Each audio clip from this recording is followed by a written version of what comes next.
sube a 38.324 casos confirmados de coronavirus. Desafortunadamente se reportan 3.926 defunciones. Piden respeto personal de salud tras las agresiones que se han presentado en el país.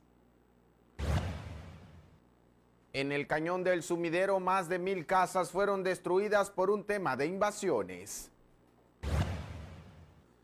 Chiapas respetará medidas para regresar de manera segura a la nueva normalidad, afirma el gobernador Rutilio Escandón Cadenas. Muy buenos días, amigos de TVO Noticias. Al momento de Cuarto Poder, los saludamos con el gusto de siempre la mañana de este miércoles ya 13 de mayo del 2020, con el gusto de siempre para informarle a usted los acontecimientos más importantes que se han generado en la agenda local, nacional, en temas de cultura, espectáculos y por supuesto parte de las actividades deportivas. Alejandro Moguel, muy buenos días. ¿Cómo estás, Adolfo? Muy buenos días a todos. Del otro lado de la pantalla también saludo con mucho gusto a mi compañero Carlos César. El día de hoy un tema bastante polémico y tiene que ver con las agresiones al personal salud, lo que se ha presentado ya desafortunadamente en el estado de Chiapas con un caso particular ocurrido en Tonalá, pero que llama la atención considerando que se han tomado algunas restricciones sobre este tema. Buenos días, Carlos César. Adolfo, Alejandro, amable auditorio, un placer saludarlos en esta mañana de miércoles. Ese comisariado ejidal de allá del municipio de Tonalá ya me huele a cárcel. Más adelante regresaremos con este tema, por supuesto, para entrar con más detalle. Vamos de lleno con lo que obedece al tema nacional, a las cifras, por supuesto, lo que usted tiene que saber con relación al coronavirus y qué ha dicho la autoridad en las últimas horas de este tema. Le comento que del 28 de febrero al 12 de mayo de este año se han confirmado en el país 38.324 casos de coronavirus. Hay 8.817 que son confirmados activos, es decir, personas que se contagiaron en los últimos 14 días. 22.980 personas son sospechosos de coronavirus. 80.900 han dado negativo, se han estudiado 142.204 y el dato negativo, por supuesto, el más preocupante, es que se han confirmado 3.926 muertes de personas por coronavirus. La Secretaría de Salud del Gobierno de Chiapas dio a conocer que hasta ayer había 420 casos positivos en distintas partes de la entidad y que se han registrado también hasta ayer 30 personas muertas. 30 defunciones han registrado hasta el día de ayer. Los contagios ya se contabilizan en 49 municipios de Chiapas, lo que representa el 39.5% de la totalidad de los municipios del estado. ¿Cómo está la situación del coronavirus? Es preocupante lo que dijo ayer el secretario de Salud, que existe la posibilidad de que la pandemia incluso se pudiera extender hasta diciembre. En Chiapas no hay una fecha estimada para el pico de contagios del coronavirus COVID-19, de acuerdo a las declaraciones del secretario de Salud, José Manuel Cruz Castellanos. El escenario proyectado es prolongado, por lo que los contagios podrían durar hasta diciembre. En la conferencia de prensa que ofrece diariamente el funcionario para informar sobre la situación de la pandemia, manifestó que quizá no se tenga un pico de contagios. Nos vamos a ir así, mayo, junio, julio, igual y nos vamos hasta diciembre. Existe la infraestructura, personal médico, insumos y demás para atender los casos, añadió. La intención es prolongar la pandemia lo mayor posible para que el sistema de salud no colapse, porque nos vamos a quedar con el coronavirus, hay que aprender a vivir con él cuando estemos más seguros. Por ahora hay que cuidarse. Al corte de este 12 de mayo se identificaron 10 nuevos casos positivos y 3 defunciones más por coronavirus. Los nuevos casos es en 8 hombres y 2 mujeres, de acuerdo al reporte del secretario de Salud. Los casos corresponden 4 a San Cristóbal de las Casas, 2 a Tuxtla Gutiérrez, 2 a Tapachula, así como a Chiapa de Corzo y Chilón, con un caso respectivamente. Anunció también 3 defunciones más de 2 pacientes originarios de Venustiano Carranza y 1 de San Cristóbal de las Casas. Con estas suman ya 30 defunciones. Con los últimos diagnósticos, el acumulado estatal es de 420 casos positivos, de los cuales 157 se han recuperado, 144 están en aislamiento domiciliario, 31 están hospitalizados estables, 27 hospitalizados graves y 31 están intubados, todos ellos en 49 municipios. Para TVO de Cuarto Poder, William Chacón. En otras épocas y en estos meses del año nos preocupábamos por otras enfermedades, el dengue, el chikungunya, el Zika, enfermedades que son transmitidas por el piquete de un mosquito. ¿Cómo andamos en ese sentido? Veamos la siguiente nota. Aunque México y Chiapas atraviesan por la fase más complicada de la contingencia por el COVID-19, existen otras enfermedades transmitidas por vector que también provocaron una emergencia nacional y local: el dengue, el Zika y el chikungunya, padecimientos que llegaron para quedarse. Pero, en cifras, ¿cómo está la entidad con estos virus? Según los datos de la Dirección General de Epidemiología, que depende de la Secretaría de Salud del Gobierno Federal, el estado tiene confirmados 98 casos de dengue. Sin embargo, se tienen 819 que se manejan bajo el concepto de probables y 219 como estimados. Los datos nacionales apuntan a que se tienen confirmados 2.777 casos. De este número, 1.429 se reportan como no graves, pero 1.300 sí representan un signo de alarma. Veracruz, Tabasco, Jalisco y Guerrero, así como Nayarit, concentran el 64% de todos los casos confirmados en el país. No obstante, en lo que respecta al Zika, la dependencia federal detalla que en el 2020 Morelos, Quintana Roo y Veracruz son las únicas entidades que reportan un caso cada una de ellas. El resto de los estados no reporta contagios. Sin embargo, las cifras acumuladas muestran números diferentes. Entre el 2015 y el año pasado se observaron 12.935 personas infectadas del virus, siendo Veracruz, Yucatán y Nuevo León las zonas de mayor contagio. En esos años acumularon 2.104, 1.325 y 950 enfermos respectivamente. Con esta enfermedad, Chiapas tiene un acumulado de 2015 a 2019 de 821 casos, ninguno en este año. En lo que respecta al tema de la chikungunya, hasta la semana epidemiológica número 18 de este año, la Dirección General de Epidemiología señala que de las 32 entidades federativas que componen el país, solamente Quintana Roo registra un caso confirmado con fiebre, pero no se reporta persona fallecida. Para TVO Noticias de Cuarto Poder, Adolfo Luján. Y bueno, la Cruz Roja Mexicana sigue realizando una serie de actividades. Una de ellas tiene que ver con la capacitación en temas de bioseguridad, es decir, para que el personal, por supuesto, cuente con todos los conocimientos en caso de traslados de personas con COVID-19.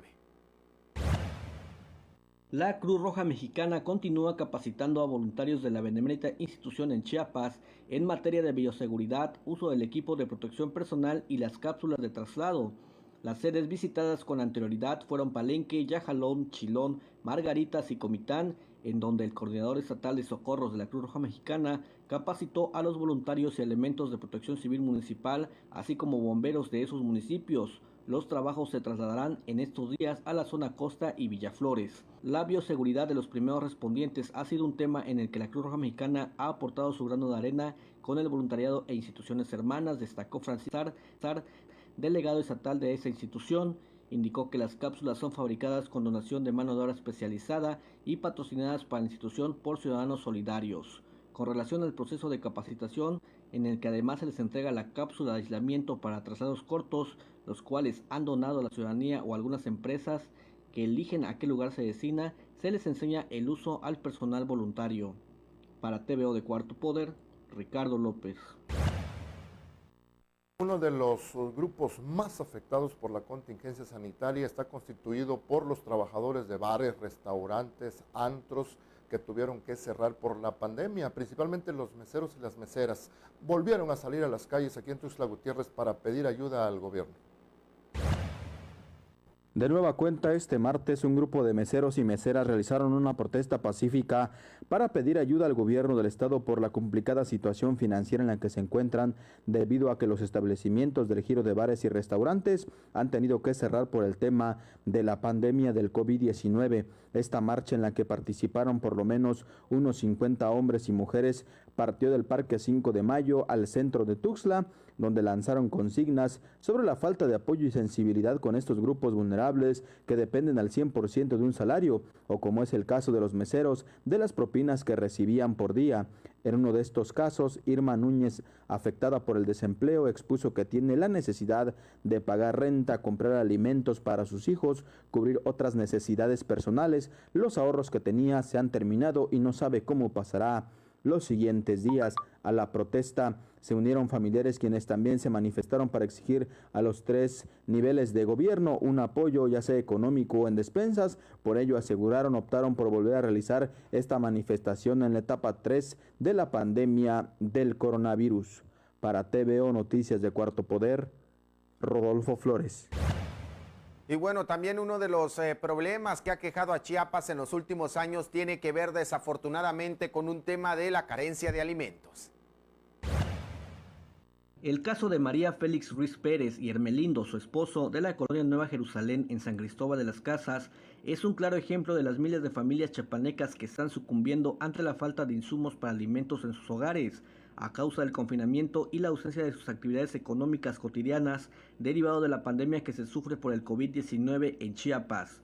Ambos aseguran que las autoridades de los 3 niveles de gobierno no han puesto atención a sus necesidades básicas, no obstante son personas de la tercera edad y que los apoyos que se han otorgado a determinados sectores han sido para personas filiales a partidos políticos a los cuales cabe destacar ellos no pertenecen. Esta situación se agrava aún más para las personas de escasos recursos que generan ingresos a través de labores de ganancia diaria como lo son obreros, campesinos y empleados domésticos. Para TVO de Cuarto Poder, Ricardo López. Pues esta etapa de contingencia y de sana distancia que nos ha llevado a estar la mayoría dentro de nuestros hogares, pues ha aumentado el uso de las redes sociales y con eso también el riesgo de que los niños, los menores de edad principalmente, caigan en manos de quienes gustan de la pornografía infantil. Hay que tener mucho cuidado. Veamos esta nota. Pasar más tiempo en casa derivado de la emergencia sanitaria por la pandemia del coronavirus ha llevado a millones de personas a usar redes sociales a modo de entretenimiento, publicando fotos y videos en sus hogares, ignorando en la mayoría de los casos los peligros que conlleva, sobre todo para los menores de edad. En las últimas semanas, la plataforma TikTok se convirtió en la más popular. Usuarios han hecho virales, destacando algunos casos de niños que realizan grabaciones con sus padres, generando una alerta que se ha difundido en medios internacionales respecto a que estos contenidos pueden ser usados por pedófilos.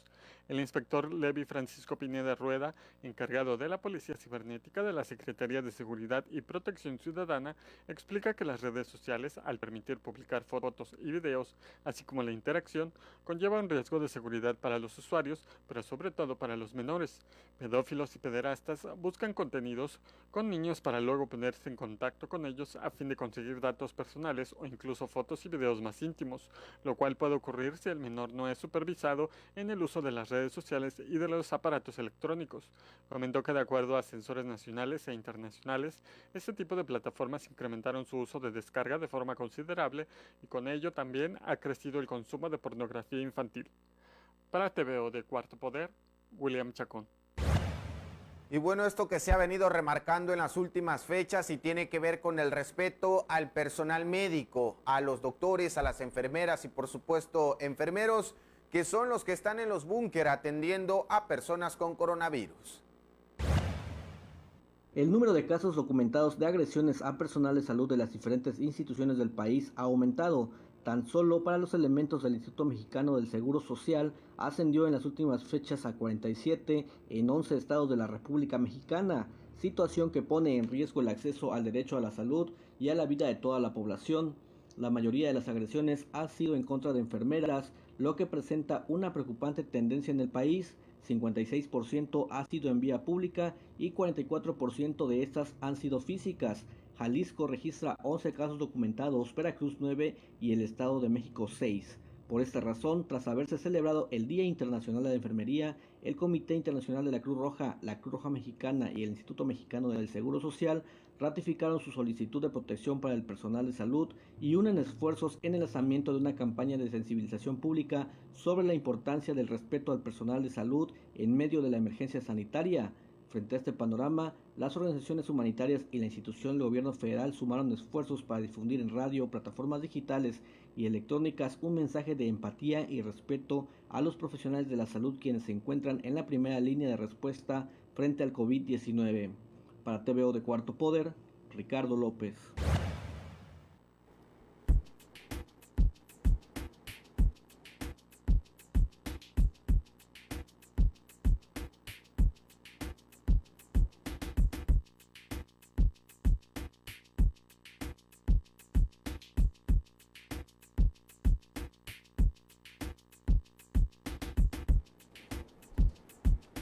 Bueno, está del otro lado de la pantalla mi compañero Carlos César para dialogar el día de hoy sobre este asunto y que tiene que ver desafortunadamente con las agresiones que ya se registran en Chiapas a personal médico. Muy marcado un caso y por supuesto que llamó la atención de la Fiscalía lo que ocurrió en Tonalá, Chiapas, cuando pues una enfermera prácticamente estaba siendo acosada incluso en su mismo domicilio. Carlos César, buenos días.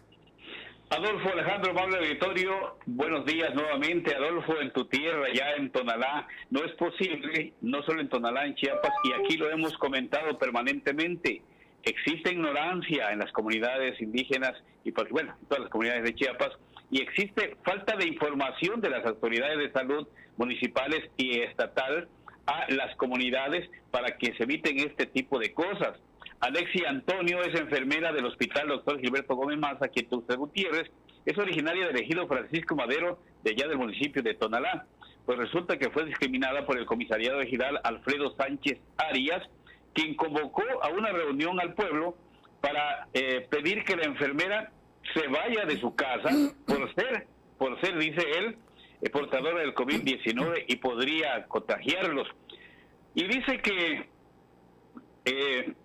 cada día, dice la enfermera, porque subió a redes sociales una información, dice que cada día que tiene guardia, deja con dolor de su alma a su hija, familia y su casa allá en este ejido, por amor a su trabajo y a su profesión, extremando las medidas necesarias porque tiene miedo a morir, dice, o a afectar a su familia, por amor a su familia. Pues quizás molesta, también dijo que por la situación que está pasando, esto lo escribió en redes sociales, dice textualmente: sé que no es momento para decirlo, pero personas a las que he servido sin cobrar un solo peso, sin importar la hora en que me necesiten, he estado para ellas. Y a pesar de la discriminación, lo seguiré haciendo por vocación ética y amor a mi trabajo. La Fiscalía General del Estado ya tomó conocimiento del caso. Hay que recordar que el 1 de mayo el Congreso del Estado hizo reformas al Código Penal del Estado y se castiga a quienes discriminan o quienes pues, prácticamente cometen algún delito en contra de los trabajadores de la salud. Alejandro. Así es, Carlos César, ¿cómo estás? Buenos días. Buenos días, Alex. Pues ya lo hemos platicado en muchas ocasiones, esta crisis sanitaria, esta pandemia que es inédita, nos tomó por sorpresa a todos en todas partes del mundo, pues seguramente nos va a dejar muchas enseñanzas y una quizá desafortunada, una de las más desafortunadas va a ser esta.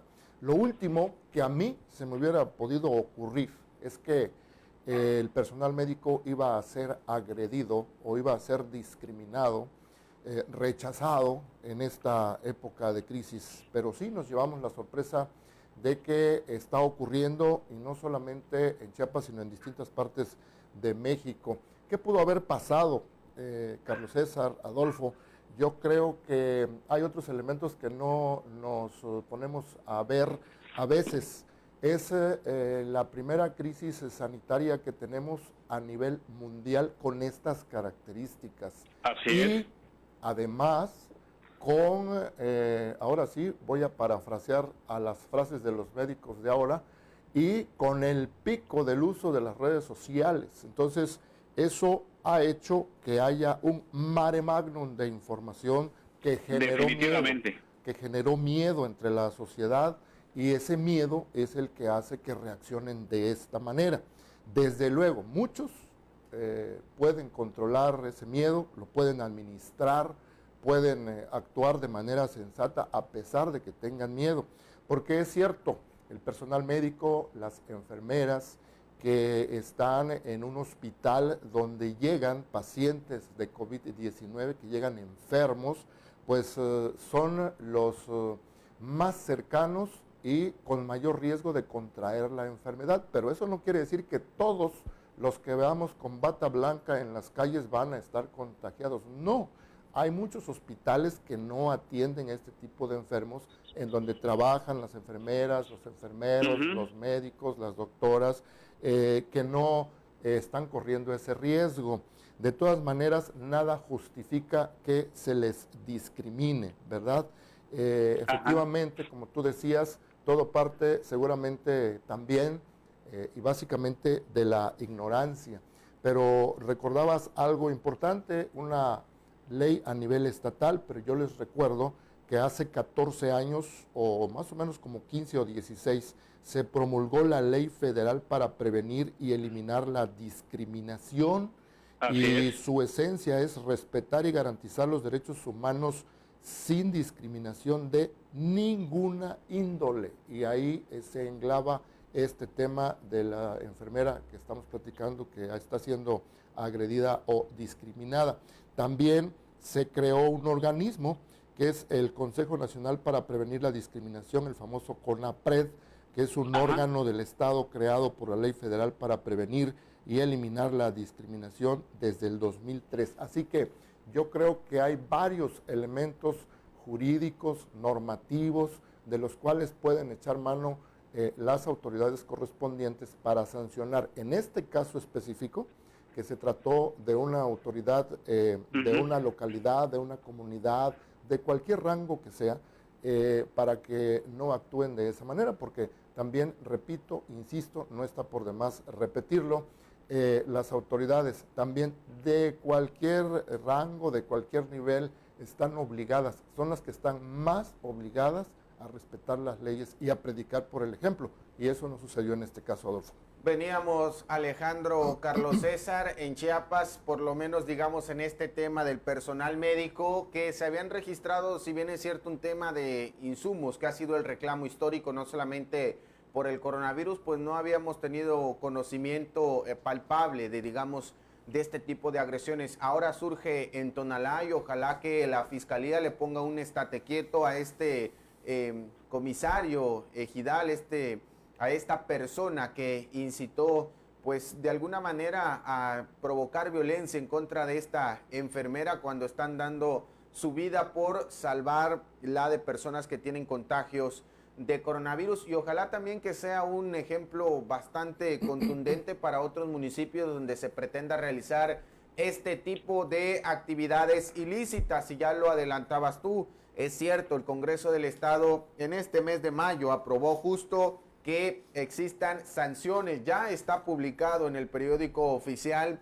esta disposición del Congreso del Estado de Chiapas, y esta reforma básicamente responde a la necesidad de proteger al personal del sistema de salud para que puedan realizar sus actividades, sus funciones de manera libre e independiente conforme a los principios que establece su profesión, sin ningún tipo de agresión. Y por supuesto, se va a sancionar cualquier tipo de agresión, intimidación o acto de discriminación, como apuntaba Alejandro en este tema, inclusive aunque no detallan si va a haber un tema de cárcel o cuánto va a ser la cantidad a pagar por parte de los agresores en caso de que ofendan a personal o agredan a personal médico. Se habla en este decreto, en el periódico oficial, que va a haber sanciones penales. Así se va a sancionar a quienes agredan al personal médico. Veremos si alguien más pretende, pues, de alguna manera abusar de la confianza de la autoridad, porque hay una primera advertencia. Ojalá que no sea así, y ojalá que también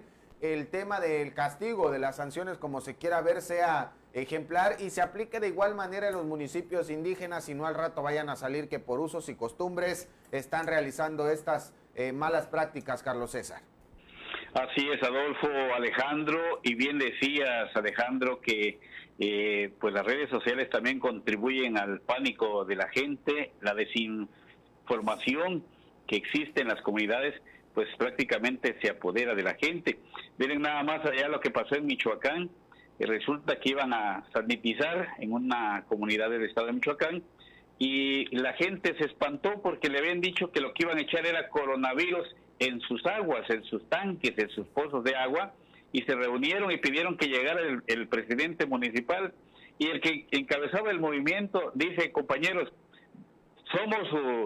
su juguete, compañeros, y todos son, sí, no, compañeros, no. Entonces, la gente está mal informada precisamente por eso, porque las autoridades y aquí los municipios juegan un papel fundamental, que a través de la Secretaría de Salud le informen a la gente en qué consiste, hasta donde se conoce este COVID-19 y cuáles son los males y cuáles son los bienes o lo bueno de esta situación y por qué se hace la sanitización en las comunidades, precisamente para que estén seguros, pero como falta la información, la gente se espanta y arma sus borlotes. Así es, pues un reconocimiento a todos los trabajadores de los hospitales, porque no solamente son las enfermeras, los enfermeros, se nos olvida que hay camilleros, que también están muy cerca de los pacientes, el personal de aseo, los de laboratorio, hay muchas personas que trabajan en los hospitales, por nuestro reconocimiento a todos ellos, y ojalá que las autoridades, como en todos los casos que ya lo hemos platicado, estén muy al pendiente de esto para que puedan reaccionar, para poder poner en marcha algún protocolo de actuación rápida para defender al personal médico que en algún momento pudiera ser o estar en riesgo de ser agredido, y también reaccionar de manera correcta, como el caso de esta enfermera que está siendo discriminada. Nadie tiene derecho a ser discriminado y menos por eso, ¿verdad? Bueno, ya veremos, también va a ser importante el papel que juegue la autoridad con relación a este tema, como se dice en el argot, que haya mano dura para no permitir ni tolerar ningún tipo de discriminación, mucho menos en una emergencia. Bastante ya tenemos con que pues estén sacrificando enfermeros, médicos, que en algunos casos se han tenido que aislar, han tenido que tomar la cuarentena porque se han contagiado tratando de salvar vidas, y esto creo es lo más importante. Ya veremos también qué papel juega la autoridad con relación a eso, porque va a ser el parámetro, la vara que va a permitir a nosotros como reporteros y periodistas entender que se está sancionando a quien haga estas malas prácticas o sencillamente permitiendo estas malas conductas. Carlos César, ¿algún comentario final? Pues nada más preguntarme y preguntarle a la sociedad qué estarán haciendo los demás funcionarios de la Secretaría de Salud. Nada más vemos a sus titulares informando de cómo va el COVID-19, pero ellos deberían estar coordinándose desde hace mucho tiempo con los secretarios de salud municipales para que estos hagan su chamba en las comunidades y en las cabeceras municipales, informando a la gente sobre este coronavirus, sobre esta pandemia que estamos viviendo. Perfecto, Carlos César, gracias, abrazo. Buenos días, Adolfo, Alejandro, buenos días. Carlos Buenos días, César. Victorio. Muy buenos días, hasta pronto. Buenos días, hasta pronto.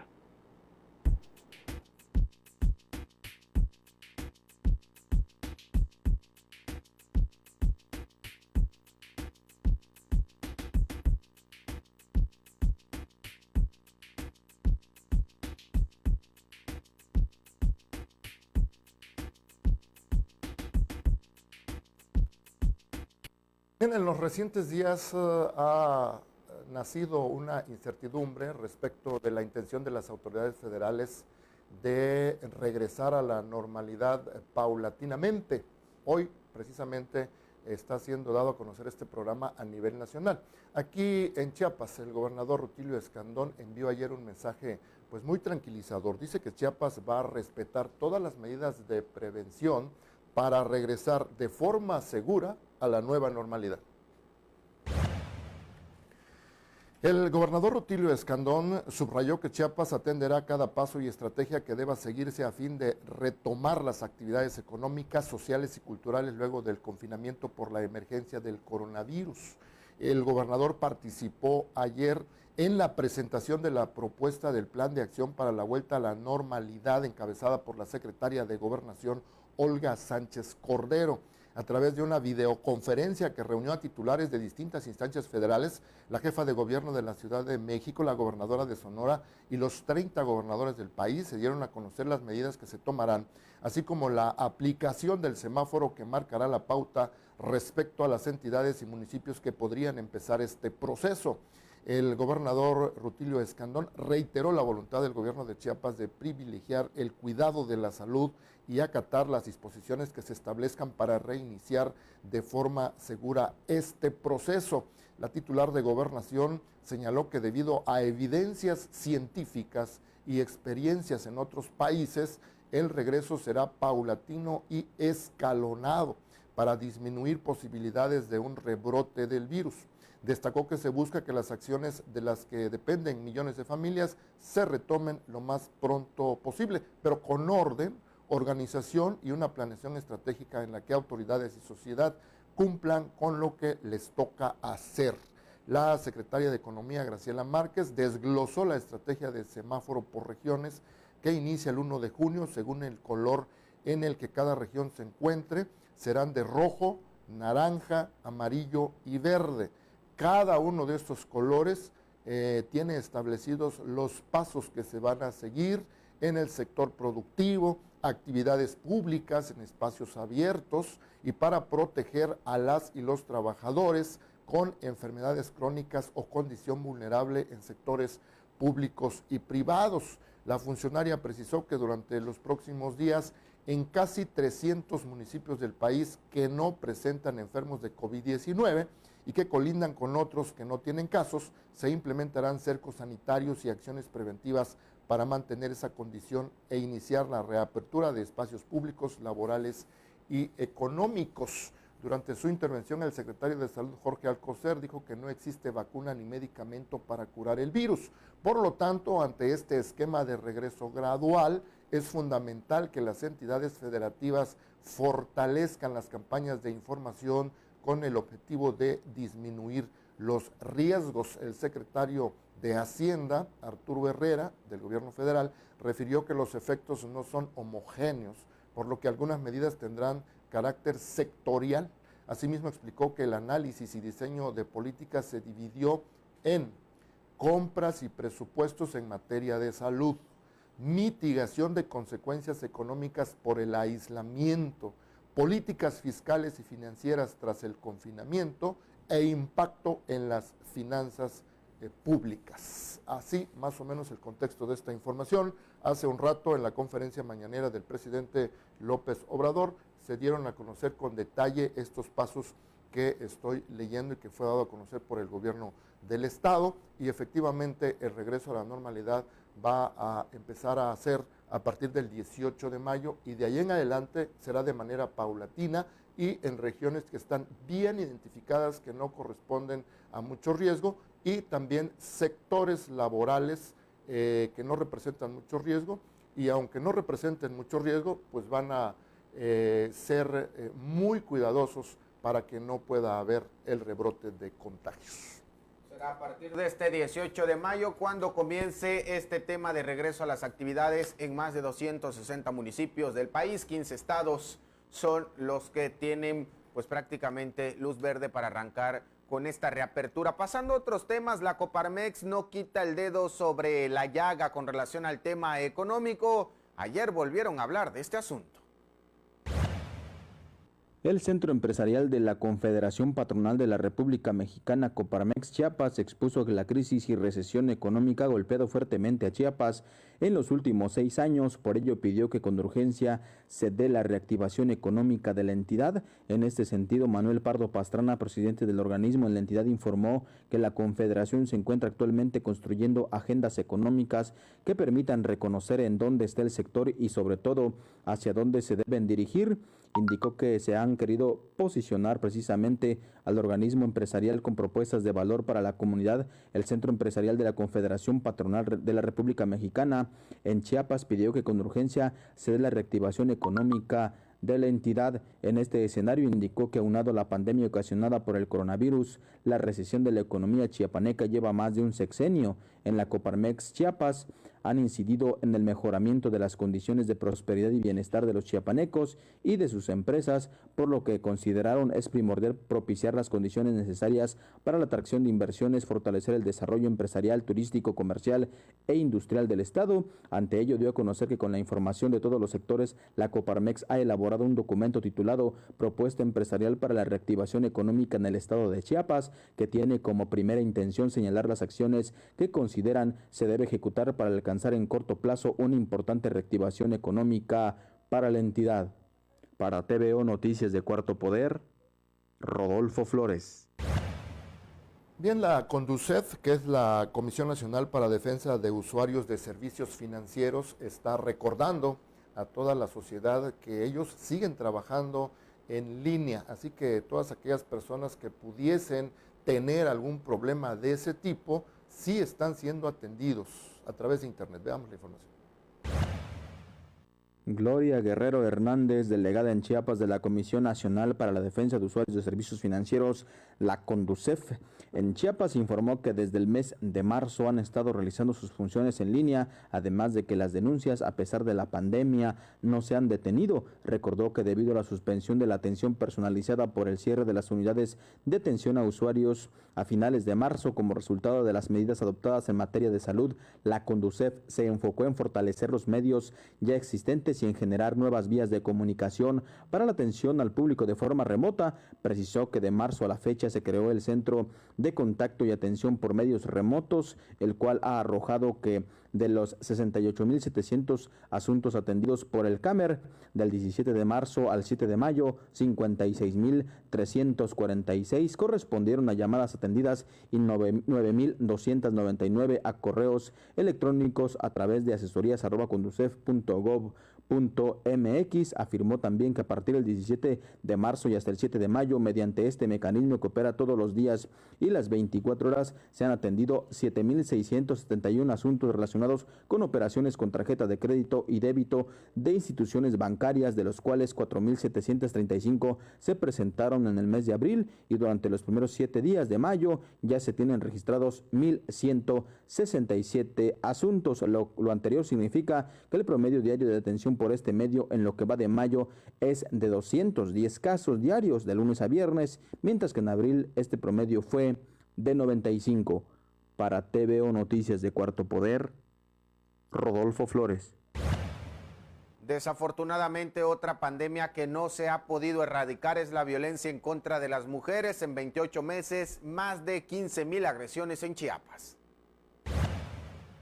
La plataforma alerta de género chiapas.org.mx revela que en los últimos 28 meses, de 2018 a lo que va de este año, en el estado se han denunciado 15.410 delitos por agresiones en contra de mujeres, siendo la violencia familiar la que más carpetas de investigación tiene integradas. En los documentos, en los cuales se analizan 17 delitos en 7 municipios del estado, se informa que 11.701 denuncias corresponden a la violencia familiar, 4.643 se presentaron durante el 2019, 5.408 en el 2018 y 1.650 en lo que va de este año. La plataforma revela que entre los primeros 4 meses del año pasado y los que van en este 2020, se cometieron 4.347 delitos en contra de las mujeres, siendo marzo de este año el mes en que más incidencias se han reportado, con 706 carpetas de investigación. Las estadísticas oficiales muestran que de 2017 a lo que va de este 2020 se han cometido 83 feminicidios.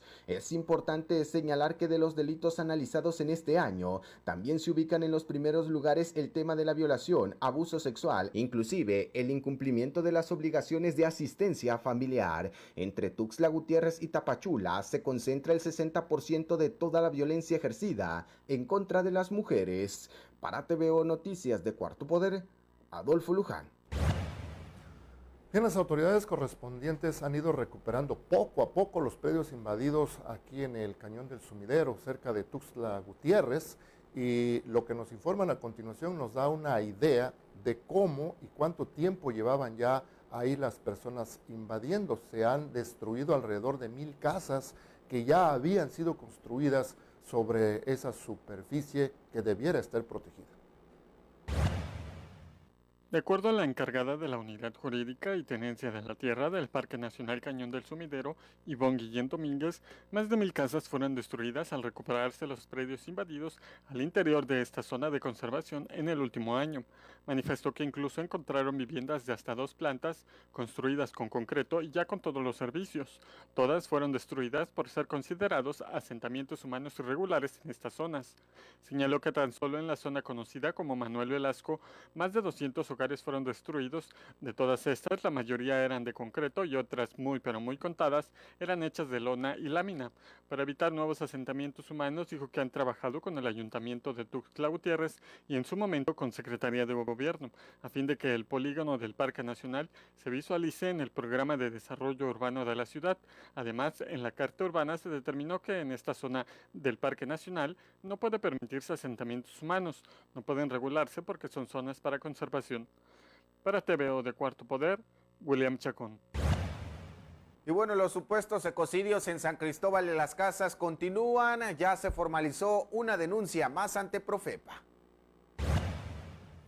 Debido a que el pasado 23 y 24 de abril se realizó una acción de relleno sobre un predio ubicado en el Boulevard de las Américas Sur sin número, muy cerca en el tramo carretero San Cristóbal de las Casas Comitán, y que forma parte de los humedales de montaña de María Eugenia, el presidente de la Comisión de Ecología y Cambio Climático en el Congreso de Chiapas, Juan Salvador Camacho Velasco, presentó una denuncia ante la Procuraduría Federal de Protección al Ambiente para que se sancione a los responsables de cometer un posible ecocidio en la zona. El daño ambiental fue denunciado en principio en las redes sociales por integrantes de la Red Ciudadana por el Cuidado de la Vida y de la Madre Tierra del Valle de Jovel, y es que ese espacio se encuentra bajo la categoría Ramsar, es decir, que está protegido y sujeto a conservación gubernamental.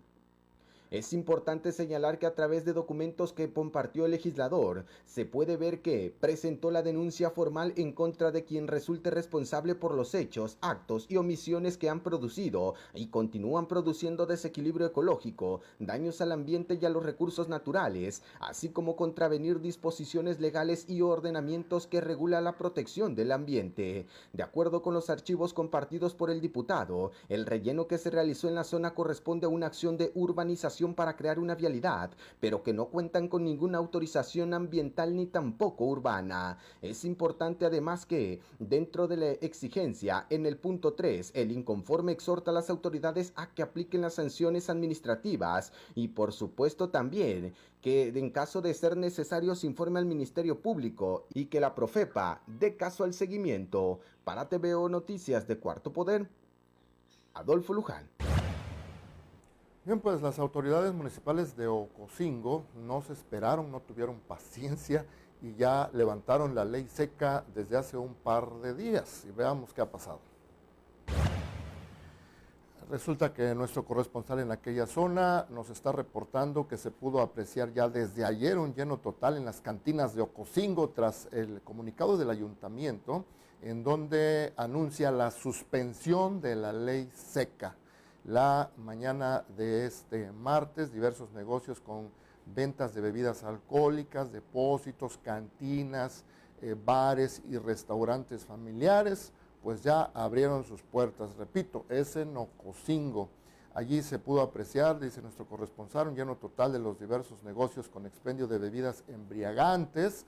Las autoridades municipales regularon los horarios en el que podrán prestar sus servicios al público.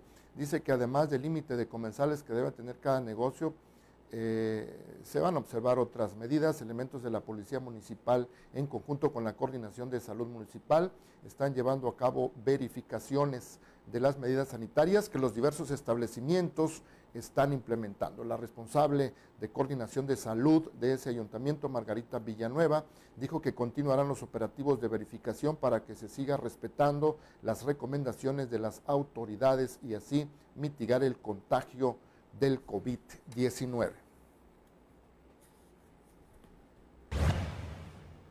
Miércoles 13 de mayo del 2020, aquí le presentamos los acontecimientos más importantes de Chiapas que están plasmados en la portada y contraportada del periódico Cuarto Poder de este día, arrancando con las declaraciones del gobernador Rutilio Escandón Cadena. Se van a respetar las medidas para regresar de forma segura a los hogares ante la pandemia del coronavirus. En el tema de invasiones, más de 1,000 casas fueron destruidas en el Cañón del Sumidero. La Fiscalía General del Estado está redoblando esfuerzos para prevenir la violencia familiar. En el Congreso no se van a tolerar agresiones en contra del personal de salud. Este es un llamado, por supuesto, también importante sobre este tema. En la contraportada del periódico Cuarto Poder de este miércoles 13 de mayo aparecen algunos asuntos interesantes que están, por supuesto, enmarcados En el tema de reporte 4 de la nota roja, acuchillaron a un jovencito en plena violenta riña. Esto ocurrió aquí en Tuxtla Gutiérrez y por supuesto también algunos asuntos relacionados con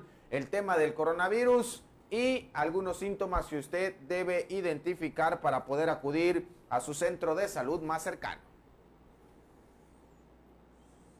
Bien, también tenemos información de cultura y espectáculos.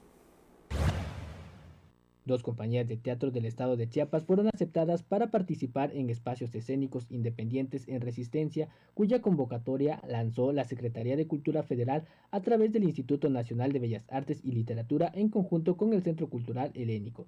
En una publicación que compartió la página oficial del Centro Cultural Helénico de la Ciudad de México, el día lunes a las 20:10 horas, figura en el peldaño número 6 la obra Aguardar el Presente de Maciosare Teatro, con sede en San Cristóbal de las Casas en el espacio escénico Patio Petul, mientras que en el número 33 se ubica Telar Teatro con Ellas, Escrúpulos y Cenizas.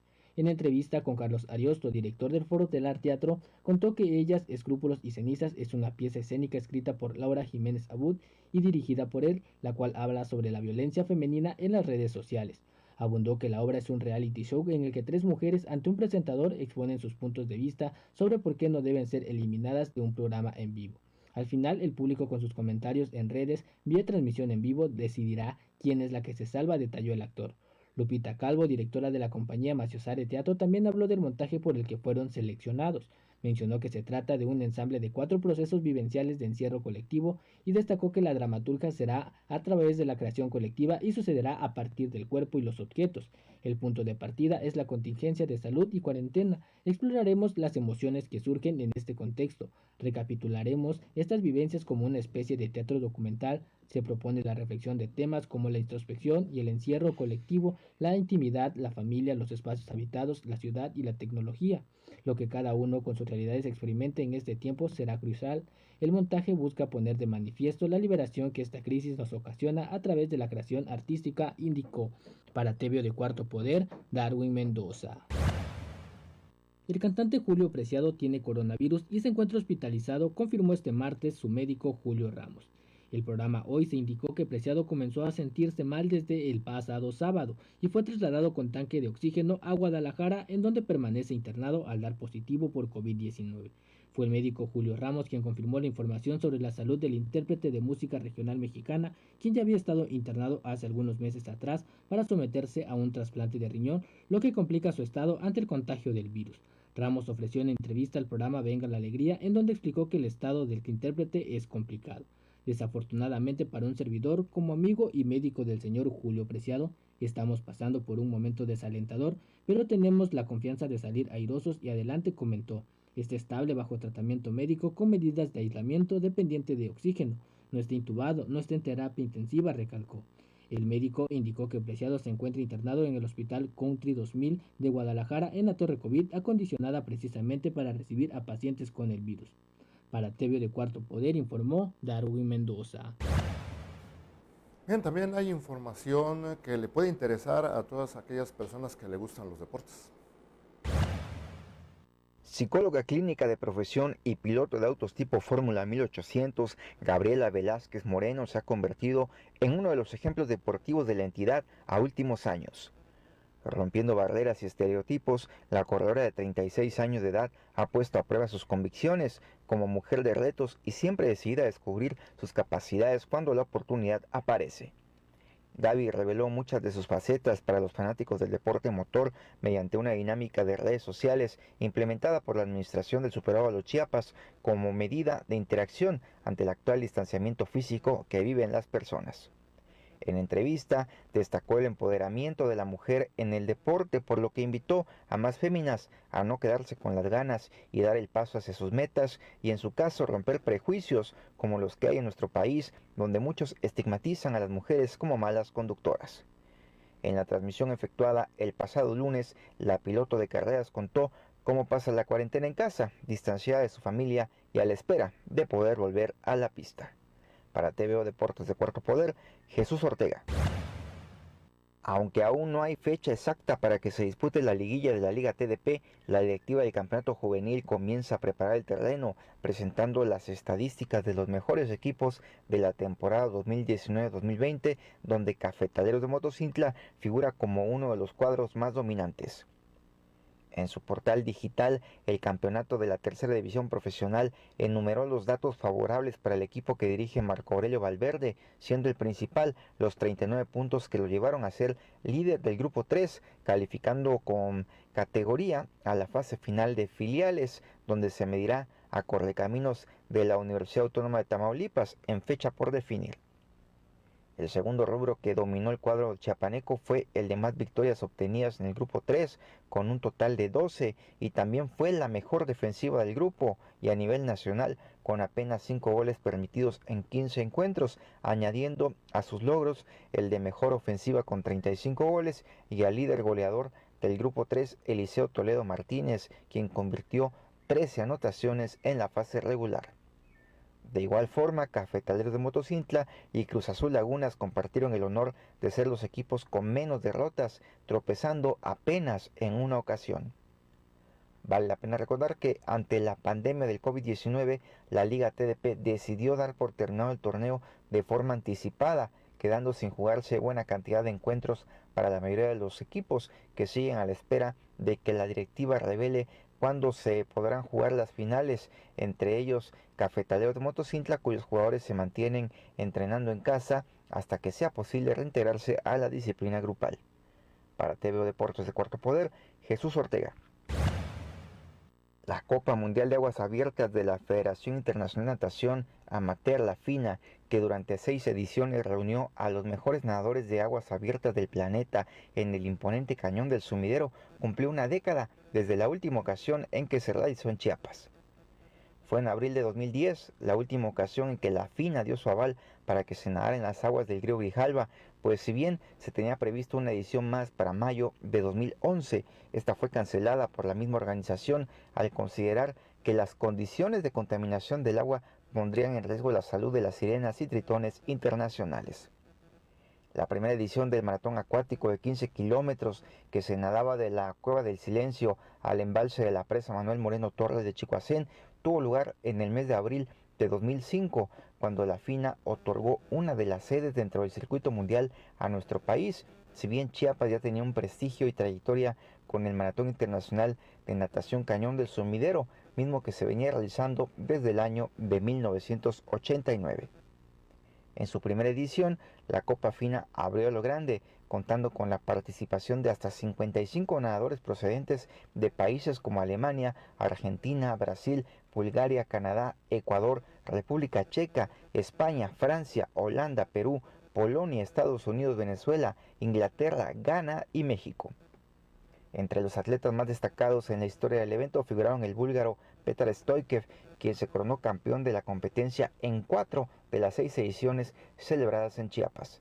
Además brillaron otros atletas como el español Diego Nogueira, el argentino Damián Blaun, el francés Loic Branda, el británico Alan Bircher y el mexicano Iván López, siendo este último el ganador de la edición 2008. En el sector femenil destacó la presencia de las alemanas Angela Maurer y Britta Canrau, la rusa Larisa Ilchenko, la española Esther Núñez y la norteamericana Sarah McLarty, entre otras. Por Chiapas lograron figurar 3 nadadores dentro de la élite mundial de la Copa FINA Cañón del Sumidero, la experimentada pentacampeona del Maratón Internacional Cañón del Sumidero Lilian Sueto con 4 participaciones, así como la juvenil promesa de las aguas abiertas Odette Saldívar Massimi con 2 y el seleccionado nacional de pentatlón moderno José Bautista con 1 participación. No obstante, el impacto mediático que generaba el evento se desvaneció hace 10 años y hoy día luce complicado que regrese en un futuro cercano. Para TVO Deportes de Cuarto Poder, Jesús Ortega. El próximo 22 de mayo arrancará la tercera edición de la Copa Chivas, uno de los primeros torneos que se realizaron tras el anuncio de la suspensión de los torneos locales de fútbol. Al igual que el Club Chivas Tuxtla, otros equipos y ligas se han sumado a la realización de campañas virtuales para los amantes del fútbol. Luego de certámenes llenos de intensidad en donde varios competidores demostraron sus habilidades para los deportes electrónicos, se dio a conocer que el 22 al 25 de mayo se estará llevando a cabo la tercera edición del torneo en que algunos jugadores buscarán revancha y el campeón intentará defender su título. Las contiendas virtuales cada vez son más en la capital chiapaneca. Las últimas fueron las de la Liga Palapa Foot, que se anunció el día de ayer, y el torneo Chiapas Oficial, que estará arrancando a mediados del mes. Tras los rumores del posible retorno a la acción el próximo mes de junio, las ligas vuelven a activar sus grupos de mensajería llenos de jugadores con dudas sobre la veracidad de la información. Sin embargo, dirigentes de las distintas ligas de la categoría veteranos afirmaron que el retorno para ellos podría tardar un mes más. La categoría veteranos se volvió muy famosa en los últimos años en la capital chiapaneca. Es por eso que la mayoría de los torneos populares decidieron incluirla en sus filas y cada fin de semana una nueva oportunidad surgía para los atletas mayores que aman este deporte. Por lo anterior, Tuxtla se inundó de dichas competencias en cuestión de semanas. Actualmente, luego del regreso de múltiples ligas del mundo y tras los rumores del cercano retorno de la Liga MX, es lógico pensar que los torneos locales de igual forma resurgirán. No obstante, las competencias que cuentan con un espacio dedicado a los adultos mayores tendrán que esperar un poco más para evitar mayores problemas. Y bueno, para despedirnos le presentamos aquí la situación climatológica del estado de Chiapas, lo que va a prevalecer con relación a lo que se espera. Ya en varias regiones de nuestra entidad se han observado el tema de las precipitaciones. Usted ve el mapa en dos colores, azul y verde, que significan pues lluvias que podrían oscilar de 0 a 75 milímetros. Le comento que sobre el Golfo de México estará dominando la circulación anticiclónica del Atlántico Norte, mientras que sobre el Océano Pacífico al sur de Chiapas y Oaxaca, una débil perturbación tropical podría favorecer el ingreso de aire húmedo sobre el sur de la región. Por lo anterior, se prevén condiciones de cielo despejado a medio nublado con un ambiente muy caluroso y probabilidad de tormentas aisladas sobre Oaxaca y también el sur del estado de Chiapas. Tome sus precauciones. Con eso nosotros llegamos a la conclusión de esta primera emisión de TVO Noticias al momento de Cuarto Poder, por supuesto, agradeciendo la amabilidad de su atención. A nombre de todo el equipo, gracias nuestros compañeros Marcos Osorio, Max Otero, en los sistemas informativos, el ingeniero Armando Barrientos en la edición, Alex Orozco, Fanny Guadalupe en la realización, el ingeniero Juan Carlos, Alejandro Muguel, gracias, buenos días. Muy buenos días, muchas gracias, hasta mañana. Nos vamos siempre con temas preventivos, quédate en casa.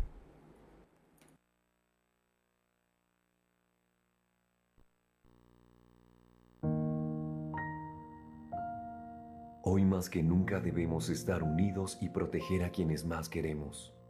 Los chiapanecos somos gente unida y solidaria. Vamos a poner el ejemplo desde nuestros hogares, quedándonos en casa. Yo no voy a poner en riesgo ni a mis padres ni a mis abuelos. Yo no voy a poner en riesgo a mis hijos ni a mis hermanos.